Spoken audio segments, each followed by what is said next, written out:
अब राक्षस राजा रुद्र की तरफ मुड़ा और धोखा धोखा चिल्लाकर मारने को दौड़ा। राजा और अनंत हाथ जोड़कर बैठ गए। बोले, हमें नहीं पता ये लोग कौन हैं, हम नहीं जानते। राक्षस अपने सिर से कटे सींग का स्थान सहलाने लगा तथा अदृश्य होने की शक्ति हाथ से जाने पर पछताने लगा। राजा ने कहा, अब चलें? तो राक्षस ने कहा, कितनी दूर जाना होगा? राजा बोला, बहुत दूर। तो राक्षस बोला, जल्दी चलो, कहीं मेरे विवाह में कोई अड़चन ना आ जाए। राजा और अनंत ने कहा, आप बहुत बलवान हो और बहुत तेज भी चलते हो। हम साधारण मनुष्य थोड़ा दूर चलते ही थक जाते हैं। हम घोड़े पर बैठ जाएं तो आपकी चाल के बराबर हम चल सकते हैं। कल सुबह तक हम पहुंच जाएंगे। राक्षस बोला, वो तो ठीक है, मगर घोड़े कहाँ से आएंगे? तभी राजा नगर की ओर मुड़ा और सीधा एक धनी व्यक्ति के वैभवपूर्ण महल में जा पहुंचा। अस्तबल में बंधे 2 घोड़े वहां से चुरा लिए। कोई जान ना पाया। नगर से बाहर आते ही अनंत और राजा रुद्र घोड़ों पर सवार होकर चल पड़े। पीछे पीछे राक्षस लगभग भागता हुआ चल रहा था। 2 कोस चलने पर ही राक्षस थक कर चूर हो गया और हाँफते हाँफते बोला, बस बस, विश्राम करेंगे, कहकर धम से जमीन पर बैठ गया। दोनों घुड़सवार मुस्कुराने लगे और राक्षस के समीप ही जाकर बैठ गए।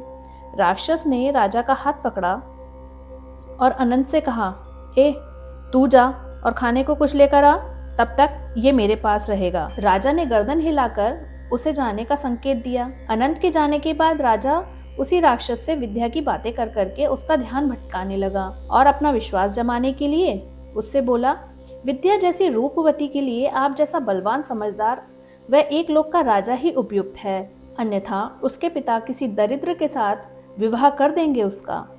इतना सुनते ही राक्षस के भयानक चेहरे पर मुस्कान आ गई। थोड़ी देर बाद अनंत ढेर सारे फल व 1 मटका शराब का ले आया। राक्षस ने उत्सुकता पूर्वक पूछा, ये क्या है? अनंत बोला, श्रीमान जी, ये बहुत उत्तम शराब है, आपकी सेवा में। राक्षस ने पूछा, ये कहाँ मिली? तो अनंत ने बताया, पास में ही एक कबीला है, बड़ी निवेदन करने के पश्चात ये सब उन्होंने मुझे दे दिया। बिना देर किए राक्षस ने मटका मुंह से लगा लिया और फल खाने लगा। अनंत और रुद्र ने भी फल खाकर अपनी भूख मिटा ली। धीरे धीरे शराब ने राक्षस पर अपना असर दिखाना शुरू कर दिया। वो धीरे धीरे नशे की जकड़ में आ गया। इन दोनों की तरफ देखकर प्यार भरे तरीके से बोला, तुम दोनों मेरे भाई हो, मेरे विवाह में दोनों को नाचना पड़ेगा। तुम दोनों विवाह के बाद मेरे निजी सहायक बन जाना, बहुत मजा आएगा। और अब चलें, बहुत विश्राम कर लिया और घोड़ा तो अब तुम्हारा भाई चलाएगा। रुद्र ने कहा, देखिए श्रीमान, हमें आज की रात यहीं बितानी चाहिए। इस पर राक्षस ठीक है कहकर उठ गया और बोला, चलो नाचते हैं। और ऐसा कहकर राक्षस अजीब तरह से हाथ पैर फेंक फेंक कर नाचने लगा। दोनों मित्र अपनी हंसी दबाकर ताली बजा बजा कर प्रोत्साहन देने लगे। थोड़ी देर में राक्षस बुरी तरह से थक गया, जो कि पहले से ही बहुत थका हुआ था। आंखें बंद करके लेट गया और लेटते ही गहरी नींद में खो गया। दोनों मित्रों ने योजना बनाई।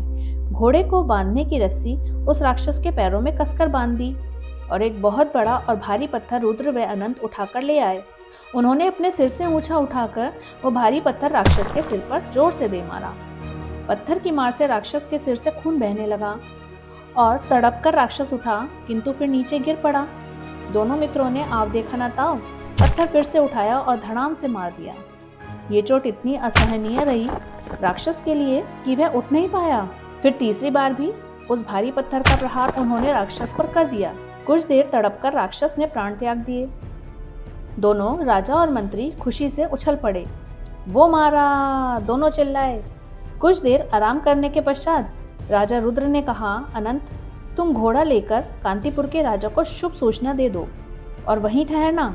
इस जगह का पता बताकर सैनिकों के साथ आकर राक्षस का शव दिखा देना। मैं विद्या के परिवार के पास जाकर ये शुभ सूचना सुनाता हूँ। अनंत भेद भरे कटाक्ष मुस्कान के साथ, जो आज्ञा महाराज, कहकर विदा हुआ और साथ ही राजा घोड़ा लेकर उस गुफा की तरफ चल पड़ा जहाँ विद्या और विद्या का परिवार था। अगले कुछ घंटे बीत जाने पर दोनों अपने गंतव्य तक पहुंच गए।